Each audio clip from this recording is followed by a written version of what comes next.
Дараагийн мэдээ хүргэе. Интерполоор 90 сурвалжлагч буй Монгол улсын ерөнхийдөө тасан сайхан бэлэг Америк нэгдсэн улсад төвтэй хуулийн пермис өмгөөлөлт хүсч мөн гадны улсын иргэншил хүссэн байна. Яг нь ерөнхийдөө сайхан бэлэг одоо иргэншил хүссэн тухай дам сургаж сонссон. Яг аль бисны мэдээ бол ирээгүй. Ямар нэгэн байдлаар бол холбоо харилцаа байхгүй учраас энэ талаар бол яг баттай мэдээлэл авч хэмжээг байна. Гэхдээ яг аль бисны мэдээ ирээгүй учраас би одоо яг тэнд ч гэдэг юм уу хаанаас иргэншил хүссэн те үнэхээр хүссэн юм уу гүм үү гэдэг энэ талаар бол яг бодиттой мэдээлэх боломж алга байна л та. Тэгэхээр та нараа яг нь өөрөө мэдээлэл өгж өөрөө холбогдсон. Бөө яг бид нар одоо энэ талаар бас холбогдох байгууллагаас нь өнөөдөр манай холбогдох газар хэлтсүүд бас мэдээлэл авах бах. Тэгээд тэрний дараа л юм тодорхойлно да. Дараагийн мэдээ хүргэе. Шинэ коронавирусын тархалт хурдцтай явагдаж байгааг эрүүл мэндийн яамнаас анхааруулж байна. За сүүлийн үеийн мэдээлэлээр бүгд найрамд дотоод улсад 1200 гаруй хүн амиа алдаад байгаа юм а. За сүүлийн 24 цагийн мэдээлэлээр бол өвчлөл 15346 тохиолдолоор одоо нэмэгдсэн. За нас баралт бол бас 253 тохиолдолоор нэмэгдсэн байгаа. За эдгэрч гарсан хүний тоомд бас 671 тохиолдолоор нэмэгдсэн одоо сайхан үзүүлэлттэй байна. За яагаад энэ өвчл ингэж огцом нэмэгдэж байгаа болоо гэж та бүхэн бодож байгаа бох. Тэгэхээр бүгд найрамдах ард улс бол өвчл гарсан цагаас эхлээд энэ өвчлөлтөд тэмцэх сэргийлэх арга хэмжээг бол маш эрчтэй, хурдтай зохион байгуулсан. За одоогоор ч гэсэн энэ одоо өвчнийхөө тохиоллын тодорхойлт лабораторийн хурдвчилсан аргыг нэвтрүүлж байгаа. За энэнийхээ одоо үр дүнд бол бас тохиоллын тоог бол нэмэгдсэн байгаа. За ялангуяа бас одоо с ิจ гтэй болон нэгдүгээр хавьталд байсан хүмүүсээсээ одоо өвчнийг маш богино хугацаанд илрүүлж тусгаарлах эмчлэх арга хэмжээг зохион байгуулж байгаа учраас энэ өвчлөл бол одоо өнөөдөр нэмэгдсэн юм шиг одоо та бүхэнд харагдаж байгаа бах. Гэхдээ цаад утгаараа бүгд найрамдах ард улс энэ өвчнүүдийг бол нэлээд их сайн хяналтандаа авч байгаагийн одоо илэрлээ гэж ингэж үзэж болохоор байна. 2020 оны 2 сарын 11-нд Сүхбаатар аймагт тусгаарлагдсан 2 замын өвдөд тусгаарлагдсан 2 тохиолдлын шинжилгээний хариу сөрөг буюу байхгүй гарсан. За 2020 оны 2 сарын 12-нд Дорнот аймагт 1, Хөсөөдөд 2 тусгаарлагдсан шинжилгээ хяналт хийгдэж байна. Баян-Өлгийн аймагт тусгаарлагдсан тохиолдлын шинжилгээ өглөө 5 цагт манай Хөсөөдөд ирсэн одоо шинжилгээ хийгдэж байна. Ийм мэдээ байна. Японы халдвар төвчин судлалын үндэсний төвөөс өгсөн 1000 онцлогыг одоо өчигдөр ороо өдөр хүлээж авсан. За ийм мэдээтэй байна. 120 с ิจ гтэй тохиолдлыг шинжилж шалгаж одоо хянаад байна. Энийг бол одоо сонгохгүй гаргана гэсэн ийм эхний ээлжийн яриа байна. Тэгээ өнөөдөр шинжилгээ авах дахин шинжилгээгээ хийж баталгаажуулах одоогийн байдлаар оюутнуудын биеийн байдал маш сайн байна. Ямар нэгэн халдварсан шинж тэмдэг илэрсэн зүйл байхгүй. Сэтгэл санаа өндөр байна. Ерөнхийдөө ингээд 14 хоног бүтэн хянаглаа. За би өчигдрийн тэр Баян-Өлгийн тохиолдлыг бол одоо яг жишээгээр нь хэлхийг хүсэж байна. Энэ хүн 1 сарын 10-нд 90 лөө гарсан. За ингээд 90-ээс цаашаа явсан 1 сарын 12-нд. Ингээд 2-нд буцаад 2 сарын 2-нд 90 дээр хүрээд ирсэн. Ингэснээр дахиад эргээд Бээжин явсан. Бээжин яваад 2 хонсон.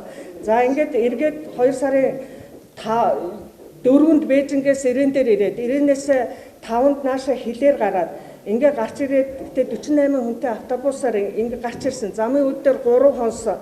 Дахиад Улаанбаатарт ирээд 2 хонсон. Цаашаа автобусаар 7-нд Улаанбаатар ховдын автобусанд цуугаад явсан. Автобусанд цуугаад явахдаа тэр автобус замдаа булганы сансар ховдын даруй газрууд дээр одоо хооллож ингээд нөө зорчигчтой хоолсон. Энэ автобус 40 хүнтэй автобус явсан. Цаашаа очиод тэр хүн ховдод 2 хоног зочид уудалт байсан. Ингээд цаашаа өшөө тэндээс Баян-Өлгийн аймаг руу таксигаар явсан. Таксинд 4 хүн байсан. Ингээд оцсон хойноо халуураад байна, ханиалгаад байна, булчин өвдөж байна, толгоо өвдөж байна, гүйлгэж гэн гэсэн зовиртой эрүүл мэндийн нэгдсэн эмнэлэг дээр ирээд ингээд тусгаарлагдсан. За ингээд бүх шинжилгээг авчина. Иргэн энэ бүх одоо энэ зовөр явсан зам ерөөсөө огт биднэрт мэдээлэхгүй байна. Энийг бид нар таксины жолоочийг хайж олж байна. 40 хүнийг нэр усаар нь хайж олж байна. Бүх хүнд зөвлөгөө өгч байна.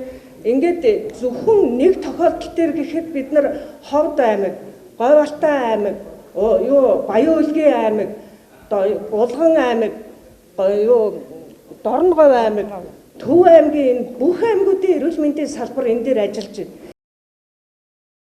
Дараагийн мэдээ хүргэе. Коронавирустэй холбоотой худал мэдээллийг Facebook Messenger-ээр тараасан Чингэлтэй дүүргийн иргэн ГЭГ илрүүлээд байна. Тэгвэл энэхүү вирустэй холбоотой худал мэдээлэл тараасан хувь хүнийг 2 сая төгрөгөөр, хуулийн этгээдийг 20 сая хүртэлх төгрөгөөр торгон арга хэмжээг авч ажиллаж байна. Facebook ер нь бол цахим орчинд бол хувь иргэдэл одоо иргэдийг төөрөгдүүлэх одоо буруу тушаа мэдээлэл одоо ямар үндслээр ингэж тавиад байгаа нь бас одоо холбогдох шалгалтын ажиллагааг явуулж байна. Тэгээд тухайн хүний цахим хаяг одоо хэн гэдэг хүн байна, хаана оршин суудаг хүн байна гэдэг хаягийг тодруулаад холбогдох шалгалтын ажиллагааг явуулж байна. Одоо яг тухайлбал зөрчлийн хуулиар шийдэх үү? Яг ямар одоо хуулиар? За зөрчлийн хууль 6-гийн 21 заасны дагуу тийм ээ. Хувь хүнийг бол 2 сая төгрөгөөр, хууль этгээдийг 20 сая төгрөгөөр торгоно. За тэгээд өшөө цаашлаад одоо нийгэмд очиж байгаа охирол одоо энэ үйлдэл холбогдлоос нь шалтгаалаад эрүүгийн хариуцлага бүтээх үгүй гэдэг асуудал. Одоо яг өнөөдрийн байдлаар шалгагдж байгаа хичнээн иргэн байгаа вэ? Яг тогтоогдсон бас хичнээн иргэн. Ер нь бол 10 үйлдэл холбогдлыг шалгаж байна. Тий. Тогтоодод арга хэмжээ авагдсан нэгд үйлдэл. Одоо тогтоогдсон хүмүүс бас ямар зорилгоор тийм мэдээлэл тараасан? Ер нь бол тэгэл өөрийн ухамсаргүй байдлаас л ийм буруу тушаа мэдээлэл нийгэм түгээгээд байна шүү дээ. Тэгэхээр арга иргэд маань бол одоо энэ цахим орчинд одоо буруу тушаа мэдээлэл түгээд байгаа энэ үйлдэлд автахгүй байх хэрэгтэй. Яг аль биесны мэдээллийг бол эрүүл мэндийн яам олгож байгаа шүү дээ. Дараагийн мэдээ хүргэе. Коронавирусээс хамгаалах үрлийг гандан төвчнлэн хийдээс тараана гэх мэдээлэл иргэдийн шүүмжлэх хүлээгээд байгаа юм а. Тэгвэл энэхүү асуудалтай холбоотойгоор манай сэтгүүлч анхцал тодруулсан юм а. Хийдээс нэг үрэл гаргаж байгаа гэдэг мэдээлэл өнөөдөр хэвлэлийн мэдээллийн хэрэгслүүдээр явж байна л да. Үүндээ та тайлбар өгөөч, ямар учиртай үрэл юм бэ? За яг гараагүй. Манайх одоо тийм за. Манайх гарааг байгаа. Тийм төлөвлөгөөл одоо дотроо ярилцж байгаа байхгүй. Тэгээ тэрийг би өчигдөр нэр чиглэмийн сурвалжлагчид хэлсэн. Жижигхэн газар хэлсэн. Тэрийг бол нэлээд одоо сенсацлж нийт түгээсэн байлээ. Гэхдээ манайх бол яг гарна гэж бол яг зөвхөн төлөвлөгөөд ажил байгаа шүү дээ, тийм ээ. Төлөвлөгөөд ажиллаад ажлынхаа тухай ярьсан. Тэгээ тэрнээс одоо яг бүх юм бэлдээд одоо яг гарнаа гэсэн бол бас байхгүй л байгаа. Миний тий юугаар бол маш их ач тустай. Тийм тарах юм бол одоо өөрийнхөө одоо хувийн зүгээс хийх юм бол одоо өнөө маршрут хийгээл гаргачмаар байна. Гэхдээ энэ маань бас яг ямар ач тустай? За одоо эртнээс одоо уламжлалж ирсэн тийм үйл байгаа. Одоо элдв халдварт хижиг өвчин нэтэр юм гээл одоо урьдчилан сэргийлэх тийм зорилготой л тийм. Энэ үрлийг идэж ууж хэрэглэх юм уу? Яаж? Гүүг ерөөсөө идэж ууж болохгүй. Тэгээ энийг бол зөвхөн хувцсныхаа гадна зүүх ёстой. Зүүжил хэрэглэх ёстой. Ер нь энэ үрэл юм чи одоо ямар нэгэн найрлага байгаа шүү дээ, тий? Найрлага тий? Тэр жор нь ер нь юу ах юм? Ямар юмнаас бүрдсэн бэ? За би нөгөө эмийн хүн биш болохоор сайн мэдэхгүй. Гэхдээ хүнд бол хашлаад муудах юм бол байхгүй. Тий. Дандаа л эн чинь уламжлалт эмийн урам бол уламжлалт эм гэдэг чинь дандаа л одоо өвс тий ногоол байгаа шүү дээ. Дэлхийн эрүүл мэндийн байгууллагаас одоо яг энэ коронавирус гэдэг маш юм амар өвчний ангаах эм тариаг одоо бэлтэж гаргаж чадаагүй байна л да, тийм ээ. Гэтэл одоо лам шашны байгууллагын хүмүүс одоо энэ өвчнөөс сэргийлэх үрэл гаргасан гэдэг дээр хүмүүс бас одоо нэлээд шүүмжлэлтэй хандаж байна. Тий, яг гаргасан биш. Энэ гаргавал тий энэ байсан дээр үеэс одоо шүнтэй дээр үеэс багш одоо дээдсүүдийн маань одоо зарилгаар хийгдэж ирсэн л тийм л юм байхгүй да. Тийм л бол энийг одоо ард түмэндээ ард түмнийгээ одоо бас энэ айхтар юмыг үдчихвээ туулчихвээ гэсний үднээс сэргийлжлэх үднээс л одоо тийм санаачлаад одоо хийх үү гэж одоо тийм төлөвлөгөөд ажил явуулж байгаа. Тэрнээс бол одоо яг хийя гэж баталсан юм бол байхгүй. Одоо яг үнэн магаштай гаргая гэсэн юм бол байхгүй байгаа байхгүй. Тэрийг хийлээ хийхгүй байлаа гэд бас муудах юм байхгүй шүү дээ, тийм үстэй. хийснээрээ улам сайн бол тэрийг одоо мэдээж чинь хэрвээ гарах юм бол тоотой гарна. Тэ? Тоо хязгаартай гарна. Тэгээд худалдаалагдах юм. Үгүй худалдаалагдахгүй. Энийг бол зүгээр одоо ингээд одоо яадгийн тий? Одоо эхний ээлжинд яг одоо халуун цэг дээр ажиллаж байгаа манай эмч энэ төр шүү дээ. Энэ усуудаар тараа гэж бодсон юм. Ер нь энэ шинжлэх ухааны байгууллагын хүмүүс тэр дундаа одоо эмчнэр жишээлбэл энэ үрлийг зүүж хэрэглэн гэдэгт та нар хэр итгэлтэй байгаа вэ? Юу н итгэлтэй байгаа юу? Хуучин одоо Монгол дом ёс биш үү дээ. Одоо ханы том хөрөхгүйгээд нэг үнчин саримсын тэр хүүхдэд зүүж өгдөг шүү дээ. Ер нь тэрнээс нэг ялгагдаад байгаа байхгүй шүү дээ. Энэ бол гэхдээ мэдээж тэр чинь орч найрлага орсон ламнар ном уушаад тэр юу яаж байгаа намын хүчин гэсэн илүү л байж таарна. Тий. Миний одоо хувийн санаагаар бол энэ бол гараад хэрвээ батлагдаад хийгээд одоо хүн амьтанд тараагдах бол их л сайн баг. Тий. Олонний эсэргүүцэл тулгараад одоо шүүмж төртөөд энэ тэрэ бол хэцүү л байна тий. Хүмүүс бас зөвөр ойлгох хэрэгтэй. Улсын онцгой комисс үндэсний аюулгүй байдлын зөвлөлөөс одоо бүх нийтийг хамруулсан ч гэдэг юм уу тий олон хүн бөөгнүүлсэн юм ажиллагаа явуулсан. Олон хүн бөөгнүүл тэгэхээр одоо танаа энэ мэдээлэл гарахаар тэр үрлийг авах гээд хүмүүс бас гандан руу чиглэх урсгал нэмэг. Манайхаас тэгэж одоо яг аль биесээр зарласан юм байхгүй шүү дээ. Өчтөр одоо миний хэлсэн жоохон үгэнд л буруу ойлголт төрсөн байна. Тэр нэвсцэг юм дээр хэлсэн жоохон ойлголт нь одоо цуглуулаа тараана гэсэн тийм. Цуглуулаа тараах юм бол биш ээ. Тэр үрлийг авах гээд хүмүүс гандан руу чиглэн л дээ. Үгүй гандан дээр өөрсдөө тарах юм байхгүй. Хэрвээ тэр үрлийг гаргаж гимэн бид нар өөрсдөө явж тэр эмч цагдаа нартаа өөрсдөө өгөх байхгүй. Нэг одоо 2 хүн ч юм уу тухайн газрынхаа одоо халдварт дээр очдөг ч юм уу хаана очдөг тухайн газар төлөөлөл явуулж л өгнө. Тэрнээс бол яг ингээл олонний хөлний бужинуулаад тараах юм бол биш. Тийм. Сар шинийн баярыг тохиолдуулаад одоо Монгол түмэн бас нөгөө засал номоо хийлгэх гээд гандан руу одоо нилээд явцгаадаг тийм ээ. Гэтэл гандан хийд дээр одоо шүүмжлэл нилээд их байдаг. За юу вэ гэхээр одоо сүм дугуун одоо тэр эргүүлдэг хурднийч гэдэг юм уу тоос шороо хэр даг бол одоо маш их тэнд жинхэнэ одоо халдварт өвчин гарах эрсдэл байна гэдгийг одоо шүүмжлэлээр ирсэн шүү дээ. Энэ жил яригдж байгаа юм шиг. Тэгэхээр та бүхэн энэ сүм байгууламжийнхаа ариун цэвэр тал дээр ер нь яаж арга хэмжээ авч ажиллаж байна вэ? За их арга хэмжээ авч ажиллаж байгаа манайх. Одоо бүхэл одоо бариул бүхэл тэр одоо хүрд инээ тэр бүх юм л одоо манай үйлчлэгч нар манай одоо бүгдээрэн гэн одоо тэр аюутгач бодисоор цэвэрлж ийн өдөр болгон тэр цацдаг юм хүмүүс цацж байгаа. Тий. Одоо тэгээ тэр хүрдийг эргүүлэх байхын тухайн үнэл асуудал шүү дээ тийм ээ. Тийм учраас ядч байсан тийм арга хэмжээ бол манайхаас авж байгаа. Одоо тэр маарланд одоо спирч ингээгээд нэг хэсэг хэрглэжсэн тэр жоохон учир хөтөлтэй байгаад болсон одоо тэгээ ер нь бол байнгын арчиж цэвэрлж байгаа. Тий. Тэрэн дээр бол одоо маш их анхаарал тавьж байгаа. Дотоод талдаа ч гэсэн манайх одоо бүгд энэ маскаа зүгээд бүгд л одоо ариун цэврээс ахаад одоо гараа хариудахад ингээд ламдар маань явж байгаа. Ажил өргөө гүйцэтгэхэд тий. Одоо энэ сургууль цэцэрлэг гэдэг юм уу энэ олон нийтийг хамруулсан юм байгууллагууд бол ажиллаа төр зогсоочлоо шүү дээ 3 сарын 2-ны хүртэлтэй. Тэгэхээр танаа жишээлбэл одоо төв гандан хурал ном хурхаа болох ч гэдэг юм уу иймэрхүү арга хэмжээ авч болох уу? За манайх бол тэрийг өнөөдөр хуралдчаад одоо бусад одоо хийдүүдээр өргө чиглэл өгөх байх тэр талаар бол би сайн мэдэхгүй байна. Гэхдээ манай дотоод одоо ажил бол явагдана. Дотоод ламнарын ажил өөрсдөө тий захиргааны ажил бол явагдах нь хэвээ явагдах байхаа гэж бодож байна. Ламын хвчлэл хийд ер нь нийт хичнээн одоо лам хуураг хурж суудаг байна. За яг сайн мэдэхгүй байна. Бас нэлээд олон баг шүү. Нэг 300-400 ламнар хурах баг шүү. Та одоо мэрэгжлийн хяналтын газарт явж байна л да тий. Тэгэхээр эндээс бас одоо шаардлага мэдээлэл хүргүүлсэн гэдэг ийм мэдээллийг өчигдөр жишээлбэл өгч байсан л да. Тэгсэн тийм өчигдөр мэдээлэл аваагүй үүднээс тий сэтгүүлчийн асуултанд жоохон ташаа мэдээлэл өгсөн байна.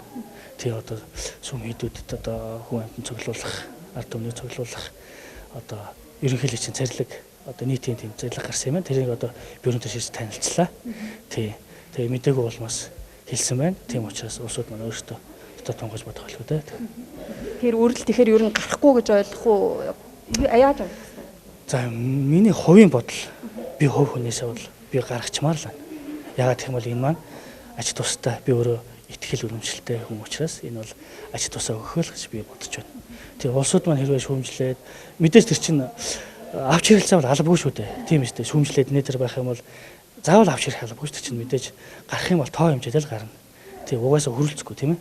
Тэг гарахгүй бол одоо бас муу ч юм болохгүй юм шиг байна. Улсуудын одоо хандлагыг бодоход харахад тэгээ тийм учраас одоо очиж байгаад одоо би энэ тухай ярилцсанаа. За баярлалаа. За үзэгчдээ бид нийслэлийн мэрэгжлийн хяналтын газраас одоо мэдээллийг дамжуулан үзүүллээ. За гандан тэгшлийн хийдийн одоо лам хуврагууд коронавирусаас урьдчилан сэргийлэх ийм одоо хүчин чадалтай ийм үрлийг бол одоо хийж гаргах гэж байгаа. За үүнийг одоо маргаашаас эхлээд тараана гэдэг ийм мэдээлэл хэвлэл мэдээллийн хэрэгслүүдээр гарч ирсэн. За үүнтэй холбогдуулаад бас нийслэлийн мэрэгжлийн хяналтын газраас гандан гişлийн хийдийн одоо гадаад харилцаа хариуцсан одоо ажилтны ламыг одоо дуудаж бас уулзаж үндэсний аюулгүй байдлын зөвлөл бол засгийн газар улсын онцгой комиссиас гаргасан энэ захирамжийг өнөөдөр бас танилцуулж мэдгдлийг одоо дахин хургуулж байгаа юм байна. За уг нь бол одоо сүм хийд олныг цуглуулсан энэ хурал номыг хурахгүй байх олон нийтийн арга хэмжээ зохион байгуулахгүй байх энэ мэдгдлийг бол 2 дугаар сарын 11-ний өдөр одоо Улаанбаатар хотод үйл ажиллагаа явуулдаг бүх сүм хийдүүдэд хургуулсан байна. За тухайн албан бичгийг Зариг цэгийн сайтаас одоо нийтлэн хөргөж байсан. За гэтэл одоо тухайлбал гандан тэгшлэг хийдийнхэн энэ одоо засгийн газрын шийдвэр онцгой байдлын комиссийн энэ шийдвэр мэдээллийг мэддэж амжаагүй байсан учраас одоо үрэл гаргах асуудлыг өчигдөр ярьчихсан юм а гэдэг ийм зүйлийг бол хэлж байна. За тухайн үрлийг бол одоо гаргах уу үгүй юу гэдэг асуудлыг өнөөдөр шийдэн. За түүнчлэн одоо гандан тэгшлийн хийд болоод бусад сүм хийдүүд олон нийтийн үйл ажиллагаа явуулахыг хориглосон 3 дугаар сарын 2-ны өдрийн хүртэл үйл ажиллагаагаа явуулах уу үгүй юу гэдэг асуудлыг мөн одоо өнөөдөр бас одоо дотоод хурлаараа хуралдаж шийдвэрлэнэ гэдэг ийм мэдээллийг өгч байна. За Зариг цэгийн сайт мэдээллийг нийслэлийн мэрэгжлийн хяналтын газраас дамжуулан хүргэлээ. За мэрэгжлийн хяналтын газарт гандан тэгшлийн хийдийн одоо гадаад харилцаа хариуцсан лам одоо ирж дахин одоо мэдээлэл авч байх. Энэ үед бид та бүхэн бас одоо таарч холбогдох тодруулгыг авч хүргэлээ. Үзэгчдээ баярлалаа. Дараагийн хүргэе. Маскны хүрэлцээ олдоц муу байгаа энэ үед зарим байгууллагууд ажилчдынхаа маскыг өөрсдөө ойж үйлдвэрлэж байна. Тэгэхээр одоогийн байдлаар хичнээн ширхэг маск үйлдвэрлээд байгаа. Тэгээ маскны талаар яриач нэг удаагийнхаа эсвэл хэд удаа угаагаад хэрэглэж болох уу энэ талаараа? За бид нар өөрсдийнхөө дотоод нөөц болцоогоо ашиглаад энэ даав материал тэгээд дилекц даавыг ашиглаад одоо угааж ачлах боломжтой ийм даав маскыг бол ойж хэрэглэж байгаа. Манайх 420 гаруй ажилтнтай эдгээр хүмүүсийнхаа маскны хомсдлоос өрчин сэргийлэх зорилгоор энэ даав маскыг бол ойсон. Нийт энэ маскыг ойход манай эмийн санч сувилагч нарынхаа хүч хөдөлмөрийг ашиглаад нийт энэ маскыг ойход 15 ажилтан болвол ажилласан. Энэ маскыг нийт ойход 426,900 төгрөгийн материал, нэг ширхэг маск бол 295 төгрөгөнд гарч байгаа. Энэ маскыг бол хэрэглэхдээ бол угааж ачлах боломжтой. Тэгээд юуны автоклавт ариутгах боломжтой ийм маск байгаа. Тэгээ энийг угааж эндүүдэж бас болно. Тэгээд нэг удаагийн биш энэ даав маскыг бол хэрэглэхдээ манай 24-48 цагийн ажиллагаатай байдаг. Нэг эмч сувилагч жолооч бол одоо 3 удаагийнхаа гараанд ашиглаад тэгээд дараагийнхаа ээлжинд солих боломжтой гэж тооцож ийнэг бол ойсон байна. Одоо бас цаашдаа оих уу эсвэл яг ажилтныхаа маскны хэрэгцээг яг хангасан байгаа юу? Нийт манайх 1405 маск ойцсон байгаа. Эхний ээлжиндээ бол эхний ээлжийнхаа маскыг бол тараасан. Нөөцөнд бол одоо 1000 маск байна. Энэ маска тараагаад одоо бол ажилттай хүмүүсийг түр ажлаас нь завсарлуулад ойсон учраас одоохондоо хүмүүс амраацсан байна. Тэгээд дараагийн 7 хоногоос энэ үргэлжлүүлээд оёх шаардлагатай гэж үзвэл хүмүүсийнхаа дахин дайчилж энэ маскыг ойно. Одоо 1450 маскыг хичнээн өдрийн хугацаанд ойсон юм бэ? 1450 маскыг бол 7 хоногт ойсон. Өдөрт бол 200-аас 220 маскыг ойсон байгаа. Тэгээд ажилчдынхаа хүчин чадлыг ашиглаад ойход бол тэгж маск гарах боломжтой юм байна лээ. Яаралтай дөрвөн нислэмжийн төвийн үед хичнээн салбартай үе тухайн салбараас салбартаа бас энэ хүү маскнуудаа өгч байгаа.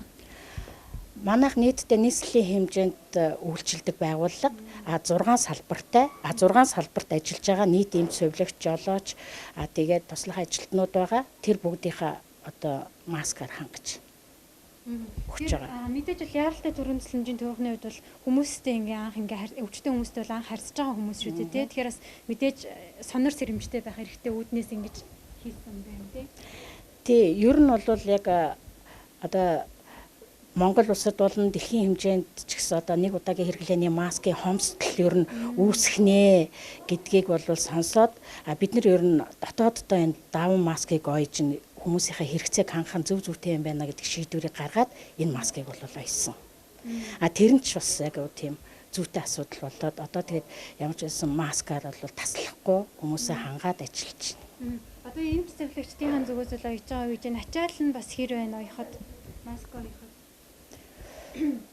Ерөнхийдөө гайгүй.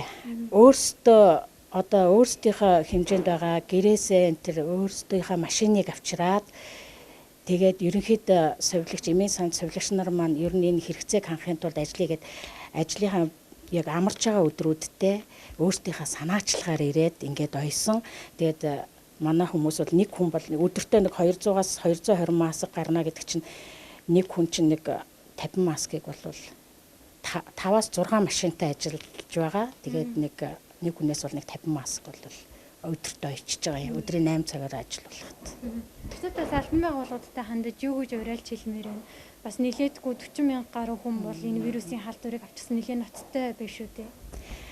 Одоо бусад байгууллагуудтай дотоод нөөц болцоогоо ашиглаад аль болох боломжтой даван маскал одоо хийж ойж хэрэглэх нь хамгийн аюулгүй бас зүйтэй байна л гэж одоо уриалмаар байна. Одоо энийг хэрэглээд үтсэн ерөнхийдөө угааж болж байна. 3-аас 4 угаалтыг бол дааж байна. Тэгээд энэ гаднах нь дэлгэц давааных нь юу болохоор гаднаас бол ямарваа нэгэн бохирдол агаараас ямар нэгэн нян вирусыг нэвтрүүлэхгүй байх боломжтой юм байна гэж одоо судалж үзээд даван маска ойход ер нь буруутахгүй л гэж үзээд энийг ойсон ер нь боломжтой байгаа хэрэглээнийх нь юг судалгааг харахад. За баярлалаа. Халуун цаг мэдээллийн хөтөлбөрийн хүрээд өндөрлөж байна. Анхаарлаа хандуулан хүлээн авч утсан та бүхэндээ баярлалаа. Таны маргаашийн ажил өдрөг бүтэмжтэй болтугай.